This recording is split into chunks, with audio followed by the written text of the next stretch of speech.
On fait un abandon de dette de plus de 90 000 €. J'ai jamais vu, on a fait en un mois plus que ce qu'on a fait, le double, le triple de ce qu'on a fait dans toute une année, ou même en 5 ans, j'ai envie de dire. Vendredi, j'ai fait 8K. Salut à tous les amis, j'espère que vous allez bien et bienvenue dans cette nouvelle vidéo YouTube. Dans cette vidéo, on va voir ensemble le parcours incroyable de Tania et Benoît. Ils vont vous faire une intervention sur tout ce qu'ils ont vécu, que ce soit dans leur histoire d'entrepreneur ou que ce soit avec nous dans notre programme d'accompagnement Le Mentorat. Je vous laisse juste avec la vidéo, je vous en dise pas plus. Comme vous le voyez, on est dans un hôtel et là on est dans le séminaire du mentorat pour nos clients. Donc venez avec moi, je vous emmène dans cette intervention. Donc, du coup, notre objectif est surtout de vous montrer par quoi on est passé. Je pense que c'est important que vous compreniez aussi qu'on ne devient pas entrepreneur du jour au lendemain et que beaucoup nous entendent aujourd'hui avec des résultats qui sont peut-être impressionnants ou qui donnent envie, sachant qu'il y a 3 mois en arrière, on était à quasi zéro. Mais ça ne fait pas que 3 mois qu'on est dans le monde de l'entrepreneuriat et ça, c'est important de le savoir aussi. Donc, du coup, avant de partir dans qu'est-ce qu'on a fait avec le mentorat, je vais vous parler de notre parcours avant. Donc, je vais essayer d'aller assez rapidement. Ok, donc notre parcours, on s'est lancé dans le monde de l'entrepreneuriat en 2018. Donc Benoît était indépendant, était coach sportif, pour ceux qui le savent déjà ou pas. Et en fait, ensemble, on s'est mis dans le domaine du sport et on a commencé à faire des challenges. Donc les challenges ne datent pas d'aujourd'hui apparemment, mais gratuits. Et en fait, on accompagnait les personnes pendant 30 jours en challenge gratuit. Donc pendant 30 jours, le but était que tout le monde fasse un exercice, etc. Bref, voilà, on accompagnait les gens et on suivait, on travaillait comme des dingues derrière parce qu'on prenait des vidéos de tout le monde. Chaque jour, ils devaient nous envoyer une vidéo pour prouver qu'ils avaient fait leur exercice. Ils s'engageaient avec tout le monde. Enfin bref, c'était un travail de dingue derrière. Un tableau Excel, avec Tout les ça, performances. Tout ça gratuitement. On mettait des coupes virtuelles ou de gens qui avaient tenu tous les jours. Enfin voilà, c'était pour montrer que la motivation était plus importante que le sport pour avoir des résultats.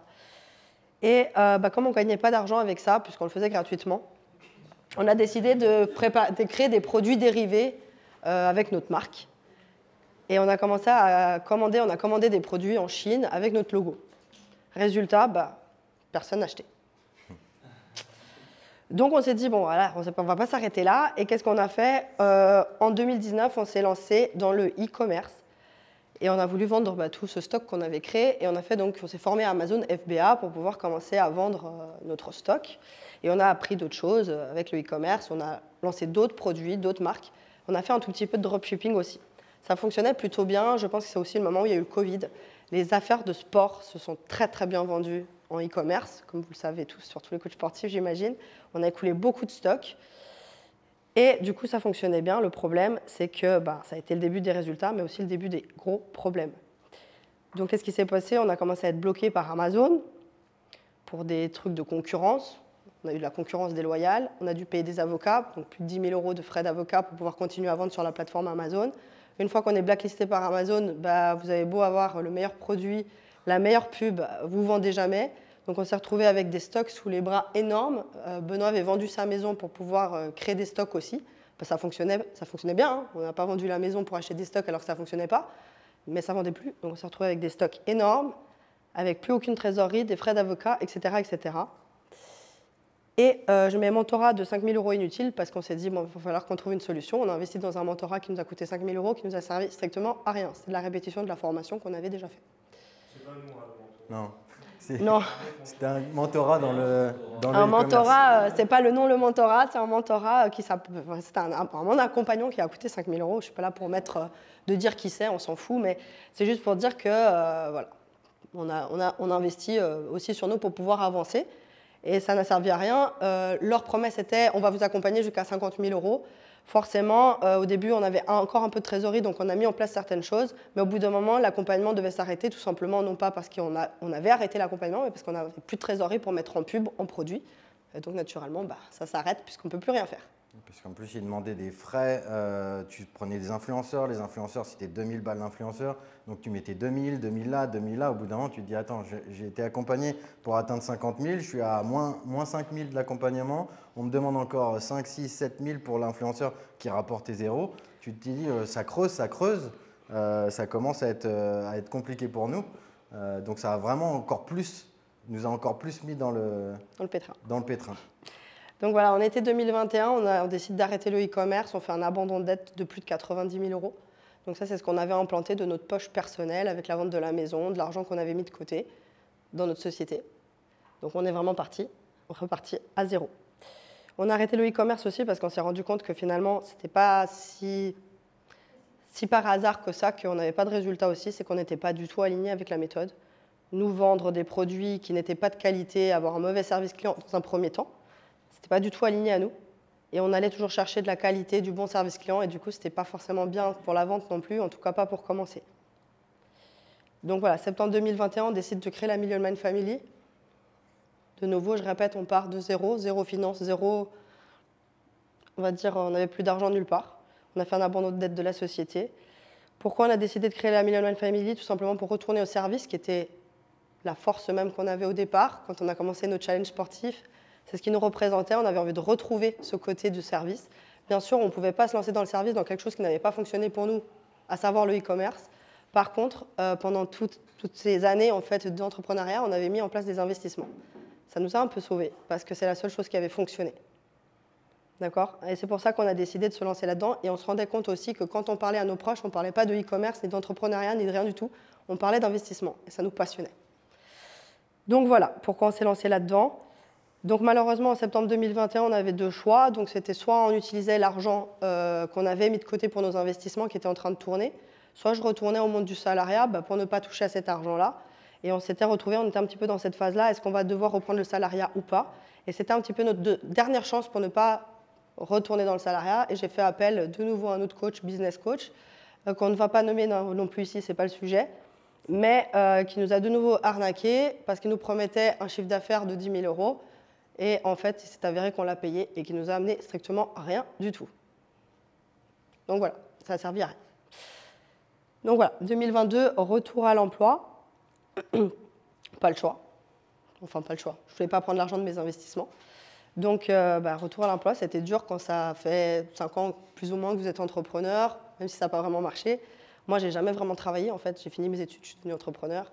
Enfin, voilà, des choses, on n'est pas en accord avec le monde du salariat, c'est assez dur à vivre, mais il faut le faire.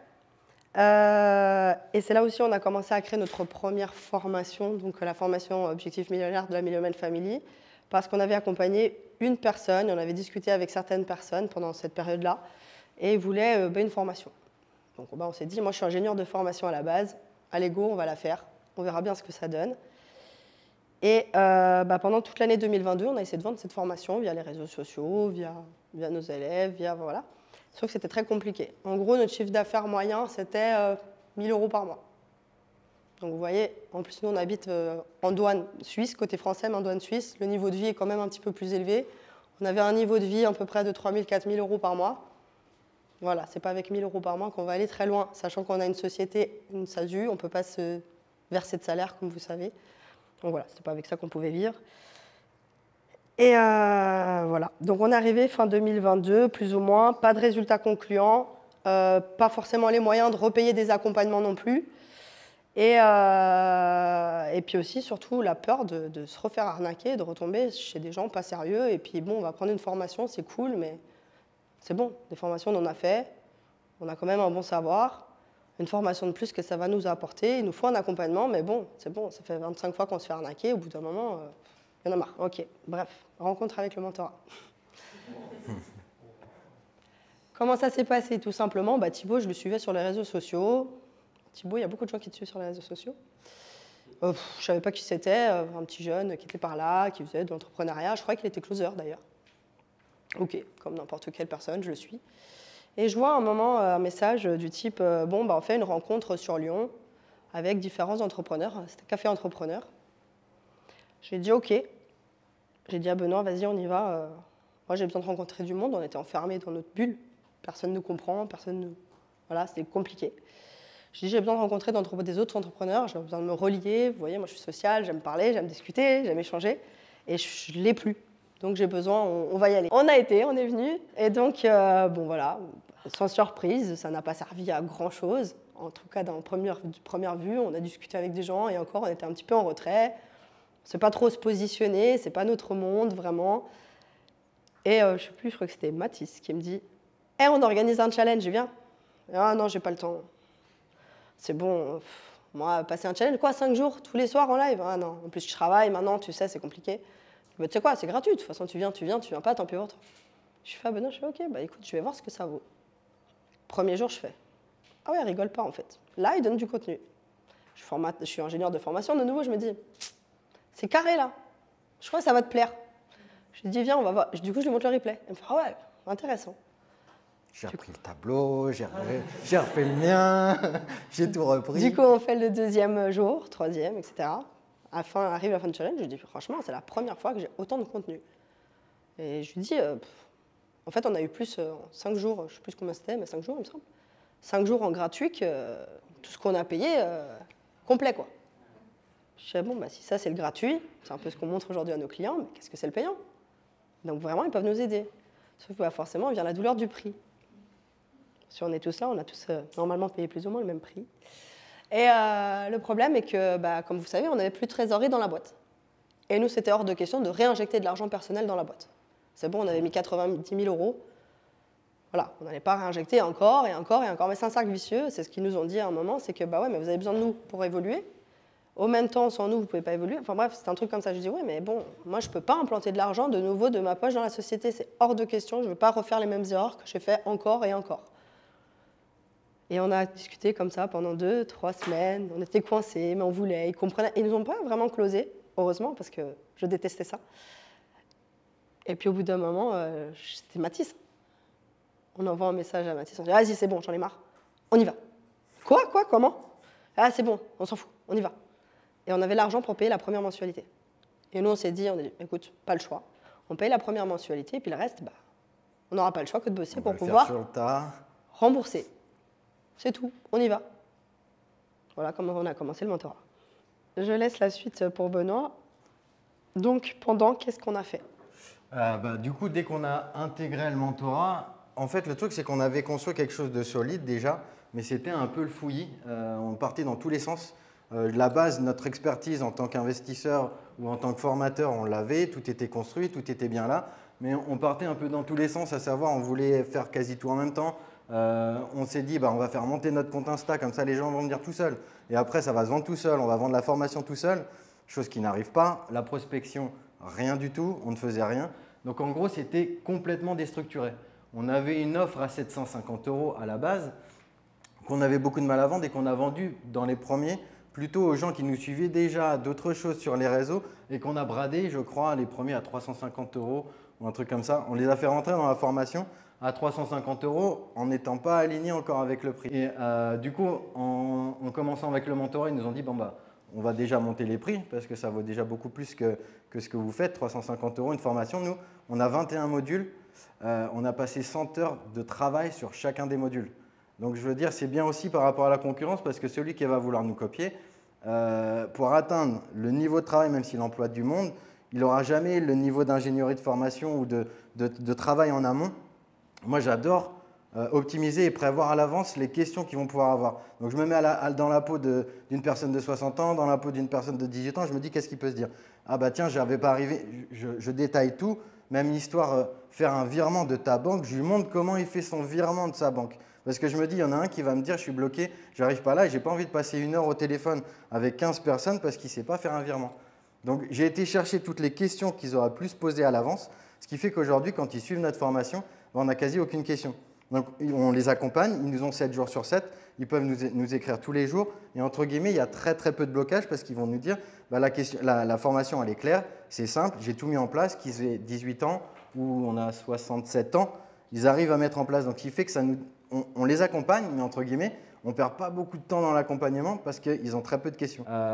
Donc, notre avatar client, entre guillemets, nous, on voulait que ça soit tout le monde parce qu'on s'est dit tout le monde a besoin d'investir, comme tout le monde pour les coachs sportifs, tout le monde a besoin de faire du sport, tout le monde a besoin. Ce qu'on fait, tout le monde en a besoin quelque part. Donc, on s'est dit on va vendre à tout le monde, on va s'adresser à tout le monde et on va vendre à tout le monde. Et ce n'est pas forcément le cas parce qu'en s'adressant à tout le monde, on parle à personne. Finalement, et on a commencé à travailler, surtout avec tous les documents qu'on a eus, c'est moi qui ai pas mal, j'ai fait des documents, des pavés sur tous les documents Word qu'on a reçus pour vraiment cibler un maximum l'avatar. Ensuite, on a travaillé le système d'acquisition parce que pareil, on voulait aller un peu partout. On était entre guillemets qu'au début, on se disait déjà Instagram, on se disait déjà la pub, on se disait on voulait vendre de partout, on voulait être partout à la fois, alors qu'on n'avait pas du tout un système d'acquisition solide. On avait une formation gratuite, on avait plein de choses et en gros, ça envoyait les gens partout et encore une fois, nulle part. Donc ça nous a bien cadré, en tout cas, dès le départ du mentorat, je dirais les 2-3 premières semaines, quand on a vraiment mis au clair tout ça, ça nous a recentré sur l'essentiel. Parce qu'on était en train de fonctionner comme si ça marchait déjà du tonnerre, qu'on était déjà là-haut et qu'on allait balancer partout, entre guillemets. On avait pas mal d'idées reçues. Tania avait du mal avec la prospection, l'appel de vente parce qu'elle avait l'impression de forcer les gens. Donc elle ne voulait pas rentrer. Vu que c'était la communication, je lui dis pas, moi je ne vais pas parler aux gens, vas-y, occupe-toi-en, c'est toi qui va parler aux gens. Mais elle n'osait pas dans le sens où elle avait l'impression d'embêter la personne. Donc on avait 0 prospection. Et en gros, de une, j'avais l'impression d'embêter les gens, je ne voulais pas te déranger. Et en plus de ça, moi je déteste qu'on vienne me prospecter et que je sente que c'est de la prospection. Si je sens que c'est de la prospection, c'est ciao. Même si j'en ai besoin, je m'en fous. Si quelqu'un essaie de faire du forcing au téléphone et que je ressens que c'est du forcing, où je me sens forcé, où je me sens poussé, pareil, je suis capable de raccrocher au nez et de plus donner signe de vie. Donc, je ne voulais pas faire ressentir ce que moi je ne supportais pas qu'on ressente, et donc j'étais très bloquée par rapport à ça. Et par exemple, prospection, on n'en faisait aucune. D'ailleurs, pour la petite histoire, j'avais vu la vidéo de Mathis sur la prospection Instagram des mois avant. Je me suis dit, waouh, c'est génial cette vidéo. J'ai envoyé quelques messages sur Instagram en mode « Salut, c'est Tania de la Millennium Family, on a fait une formation gratuite, si tu veux, tu peux la suivre. D'ailleurs, on a aussi un accompagnement, si ça pourrait te plaire. » Alors, le message n'a pas envoyé. J'ai envoyé à peu près à 10 personnes, ça n'a pas marché, donc je me suis dit « Vas-y, c'est pourri. » Et je l'ai revu juste avant le rendez-vous qu'on a eu, le café d'entrepreneur. Et j'ai trouvé ça du génie, alors que je l'avais déjà vu cette vidéo. Enfin bref, voilà. Donc prospection, j'étais totalement... Ça a été le déclic aussi d'ailleurs. Prospection totalement bloquée, je faisais rien. J'attendais que les gens viennent me parler. Et appel de vente, bah, j'en avais jamais fait. J'en avais fait une fois qui avait fonctionné, mais la personne était déjà closée. Je ne sais pas comment ni par quel miracle, mais elle était déjà venue. Enfin voilà, elle avait déjà... OK. Et je faisais pas, je faisais rien. J'attendais qu'on vienne me demander « Est-ce que tu veux bien me proposer ta formation et que je la paye s'il te plaît ?» Voilà. Donc du coup, elle était restée là-dessus, c'est elle qui gérait la prospection, moi j'étais dans mes tableaux, et elle devait gérer la prospection. Et moi, quand j'allais quand même fouiner qu'est-ce qu'elle faisait, regarder, et je me disais, mais putain, il y a 50 messages en attente, là, scroll, et va répondre. Et en fait, ça la saoulait tellement qu'elle ne répondait pas, et donc elle engageait la conversation, mais très souvent, bah, si tu descendais de 3-4 scrolls, tu te rendais compte qu'il y avait 15-20 personnes qui étaient non répondues. Je dis, c'est ouf, là, c'est des clients, là, il y a de l'argent, là, il faut contacter. Et du coup, j'ai dit, attends, c'est bon, je vais le prendre. Du coup, j'ai pris la prospection en main, et en fait, finalement, j'adore ça. Moi, j'ai mes tableaux, je prospecte, dès que j'ai une tâche, j'y vais, et tant qu'elle n'est pas faite, c'est mort. Si je vais me coucher à 3 h du matin, je rentre de n'importe où, si je n'ai pas fait, je vais la faire. Je me mets un target de 50, il peut arriver n'importe quoi, je vais les faire les 50. Je ne sais pas comment, mais je ferai les 50 parce que je me suis targeté. Et donc du coup, je me suis occupé de la prospection en me rendant compte que c'était assez simple dans le sens où je ne vais pas du tout embêter la personne parce que je vais réagir souvent à ses stories. Ça démarre de là, mais ce n'est pas faux. Je ne suis pas en train d'essayer de chercher un truc que je ne pense pas. Des fois, quand je scroll et que je n'ai rien à dire, je passe à quelqu'un d'autre. Par contre, si réellement il y a une piste de ski, je fais c'est joli, il y a du soleil, je démarre quasi toujours comme ça. Et après, ben, la personne elle va rebondir, en fonction de qu'elle va rebondir, je vais des fois entretenir et des fois pas. Et des fois, en fait, vu que je l'ai noté dans mon tableau, ben moi, dans 2 semaines, on fait un challenge, je dis ah tiens, j'ai pensé à toi, je fais un challenge, patati patata. Peut-être qu'on a parlé un peu investissement, peut-être qu'on a parlé un peu mindset, ou peut-être on a des fois rien dit. Mais en gros, à la base, c'est vraiment contacter, mais pas pour mentir à quelqu'un. On est en train de contacter, on réagit à son truc. Et je me dis, peut-être que je lui reparlerai dans un mois. Je n'essaie pas de lui parler tous les 3 jours, entre guillemets. Je sais que je l'ai contacté, il est dans mon tableau, je sais que je vais pouvoir le retrouver. Donc à un moment donné, quand je vais aller dans mon tableau de prospection, j'ai un challenge, je peux rattaquer une conversation où je peux lui dire, bah, tiens, j'ai pensé à toi, on avait parlé de ça, si tu veux, j'ai mon challenge. Dans 2 jours, c'est avec plaisir qu'on t'accueille. Elle vient pas, c'est pas très grave. Ce qui a changé notre prospection, c'est surtout de se dire, en fait, de une, on est obligé d'aller chercher les clients. Ils ne vont pas venir à nous, il ne faut pas rêver. Et en plus de ça, en fait, on va le faire de façon très authentique et très sincère et naturelle. Comme quand on dit, quand on voit une pièce, tu vas parler à quelqu'un, tu ne vas pas dire hey, « salut, en fait, moi je suis entrepreneuse, d'ailleurs je vois une formation en investissement », ça te dit non, tu parles de ci et de ça, et puis au fur et à mesure, bah, ça vient pas. Si ça ne vient pas, on le met dans notre petit tableau, ça viendra plus tard. Ou alors, bah, justement, comme il dit, quand il y a un challenge qui est lancé, on dit « Ah, bah, tiens, j'ai pensé à toi, je ne sais pas si tu as vu, j'organise un challenge. » Voilà, point, final. On a une formation gratuite, donc on fait un challenge par mois et on a aussi une formation gratuite. Et que du coup, je me suis rendu compte que énormément, des dizaines et des dizaines de personnes que j'ai contactées à froid en mode « il est beau ton chat », qui m'ont jamais répondu, ils m'ont pas mis un like et je me dis, parce que quand ils rentrent dans la formation gratuite, ils mettent leur Instagram. Et du coup, je vais checker si on ne les a pas dans la liste. Et j'ai trouvé des dizaines et des dizaines de personnes qui ont pris ma formation gratuite, qui m'ont jamais liké, qui m'ont jamais rien dit, qui m'ont jamais rien répondu. Ils se sont retrouvés dans ma formation gratuite. Donc, vu qu'ils sont dans ma formation gratuite, ils ont un email pour recevoir le prochain challenge. Et peut-être qu'ils se retrouvent au challenge, peut-être qu'ils se retrouvent en call, alors qu'à la base, j'ai juste dit, il est sympa ton chat. On va vous montrer du coup les résultats, parce que je pense qu'il y en a beaucoup qui se basent beaucoup sur les résultats. Mais en gros, ça a été nos résultats un peu explosifs. Donc en fait, vous avez ici, c'est la colonne par rapport au mois. Oh, il manque un R. Moi, je calcule par mois en fait. Donc, Benoît calcule par mois, d'accord. En comptable. Moi, je calcule par challenge. Donc on a nos deux façons de calculer qui sont différentes. Benoît calcule d'un point de vue comptable et moi, d'un point de vue plutôt pratique, les résultats, comment j'engage les gens sur les réseaux. Donc en fait, en novembre, il y a eu 2800 qui sont rentrés. Donc déjà là, on a fait, pour nous, c'était un bon mois. On a pu rembourser du coup le mentorat. C'est le mois où on est rentré dans le mentorat en gros. C'est le mois où on est rentré. Pourquoi on n'a pas fait plus? Tout simplement, on n'avait pas lancé d'événements de conversion. On avait juste mis en place toutes les bases, l'avatar client, etc., etc. Et même comme ça, on a déjà réussi à faire rentrer, il me semble, 3 personnes. En fait, il y a un ancien client, vu qu'on commençait à vendre la formation seule, et quand on est rentré dans le mentorat, on était aligné avec ce qu'il faisait à l'accompagnement, parce que nous, c'est ce qu'on aime faire. On aime suivre les gens, on aime savoir où est-ce qu'il est, comment on l'emmène et arriver à le suivre. Et on s'est dit, si on lui vend la formation gratuite, nous, ça nous saoule parce qu'on ne voit pas où il est, on ne voit pas ce qu'il fait, on ne sait pas ce qu'il met en place. Et nous, on aime bien savoir s'il a réussi tout, s'il avance bien. Et du coup, un ancien client qui avait rentré dans la formation gratuite, on lui a dit, tiens, je sais que toi, tu as pas mal de capital, et on voyait qu'il était en train de balancer un peu partout. On lui a dit, attends. On te propose, on fait un accompagnement, tu rajoutes 1000 balles sur ce qu'il avait déjà payé. En fait, là, ouais, et on va t'accompagner pour placer avec toi où est-ce que tu mets, parce qu'on voit que tu as du capital et tu commences, tu n'as même pas encore vu toute la formation, tu es déjà en train de balancer des trucs à droite à gauche. Donc on a proposé un accompagnement à une personne qui avait déjà pris la formation. Donc voilà pourquoi, malgré juste travailler sur le fond, sans éléments de conversion, retravailler la communication que je fais sur les réseaux sociaux aussi, a permis déjà de rapporter des gens, on va dire, tout seul. D'accord ? Après, en décembre, on a lancé notre premier challenge. Donc, le premier challenge a été en fait fin novembre, mais les résultats, c'est pour décembre. Donc, on a fait nos premiers 10 000. Donc, du jamais vu, on a fait en un mois plus que ce qu'on a fait, le double, le triple de ce qu'on a fait dans toute une année, ou même en 5 ans, j'ai envie de dire, en chiffre d'affaires. Challenge qui s'est très, très bien passé. Qui nous a plu, on s'était totalement alignés, on s'est éclaté. Moi, j'adore ça, les challenges, retrouver les gens en direct. C'est une énergie, mais qui est phénoménale. On donne, vraiment, on donne. On sait qu'on va vendre derrière, mais on donne avant tout, parce qu'on ne va pas vendre à tout le monde, mais on donne réellement. C'est impressionnant. Donc voilà, en gros, donc c'est pour ça. Premier challenge, 4000, deuxième challenge, 6000. Pourquoi? Parce que du coup, c'est tout rentré dans décembre, parce qu'on a fait un fin novembre et un mi-décembre. Du coup, c'est tout rentré pour le chiffre d'affaires de décembre. Donc, vous voyez l'évolution des challenges. On est passé à 4000, on a fait 2 ventes. Deuxième, 6000, donc 3 ventes. Et le troisième, on a explosé, on a fait 14 000. Le troisième challenge, il y a une partie qui est rentrée dans janvier, une partie qui est rentrée dans février. C'est pour ça que vous avez janvier 10 000, février 4 000. Là, il y a 4 000, mais vu en fait, il faut savoir, sur la route, elle a fait 4 closes. J'avais déjà fait le PowerPoint. Et elle a fait 4 closes bookées. Vendredi, j'ai fait 8K.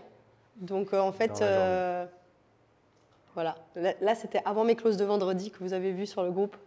On était déjà à 4 000, on commençait le mois avec 4 000. Et là, je peux rajouter 8 000 de vendredi. Donc, en gros, au 10 janvier, on est 8, 9, 10, 11, 12. On est à 12 000. Au 10 février, on est à 12 000. Voilà, pour les résultats. Tout simplement, tout ça, c'est de l'organique. On n'a pas fait de pub. On a quand même mis la pub pour le 4e. C'est pour ça que je n'ai pas mis les résultats, parce qu'on parlait de montrer les résultats en organique. On a commencé la pub pour le 4e, qui est celui qui vient de se terminer là, et pour lequel j'ai commencé à closer vendredi, du coup, où on a eu 50% des gens qui sont venus grâce à la pub et 50% grâce à l'organique. Notre objectif était de sécuriser l'organique, savoir que ça marchait avec l'organique, savoir qu'on était capable de le faire sans pub, uniquement grâce à la prospection. On a fait des moyennes à peu près, on va dire, de 35 participants à celui-là. au dernier, 35 participants par Sur, live. Je crois 80 inscrits à la base, il y avait environ 35 75 inscrits, il y avait 35 participants en moyenne, ok, entièrement en organique. Et on a commencé à mettre la pub parce que bon, bah, aussi on a eu toutes les galères de blocage Facebook, ça marche pas, ça marche jamais, etc. Et là on a commencé enfin à débloquer Facebook pour pouvoir lancer la publicité. Et là on a fait 50% d'inscrits via la pub, 50% via l'organique. Donc ça c'est pour le challenge 4 que j'ai pas mis le résultat parce que bah, je sais pas encore en fait. C'est en cours de closing. Ok.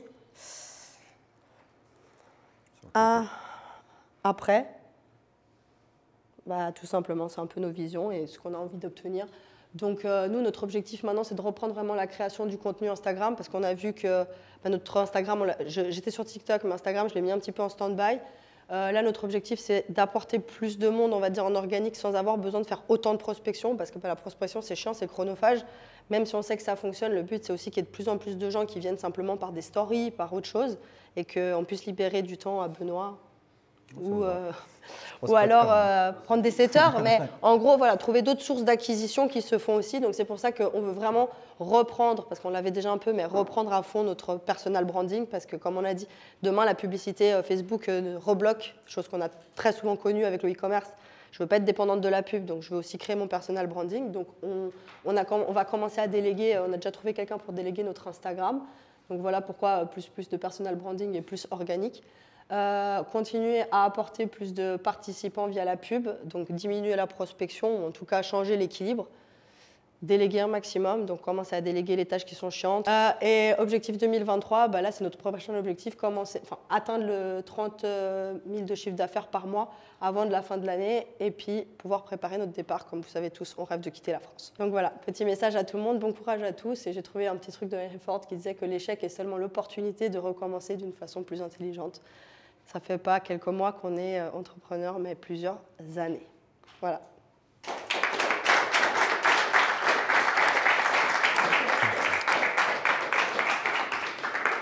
Allez-y.